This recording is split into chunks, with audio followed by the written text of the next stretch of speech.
বর্তমানে আমি রয়েছি চাকলা মন্দিরের একদম কাছে আয়া নার্সারিতে বেশ কিছু আম টেস্ট করলাম। এর মধ্যে যে আমগুলো আমার খেয়ে ভালো লেগেছে সেগুলো বলি আপনাদের। প্রথমে বলবো কাটিমন আমটা খেয়ে আমার যথেষ্ট ভালো লেগেছে, এর অ্যারোমা মিষ্টতা যথেষ্ট ভালো। এরপরে বলবো চিরপ্রতীক্ষিত একটা আম কারাবাও, এর মিষ্টতা কিন্তু ভীষণ, খাওয়ার সময় মনে হচ্ছিল চিনি গোলা, এত মিষ্টি, এটা অবশ্যই রাখতে পারেন।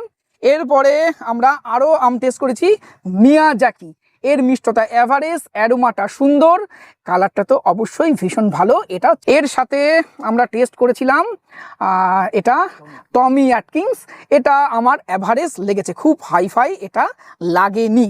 আকাপাত ভালো, অরুণিকা, অম্বিকা, সাথে আপনারা জুড়ে দিতে পারেন নামডকমাই, চাকাপাত, এগুলো অবশ্যই আপনারা ছাদ বাগানে অ্যাড করতে পারেন। দাদা আপনার ফোন নাম্বারটা বলুন। ফোন নাম্বার 9064492969, এই নাম্বার।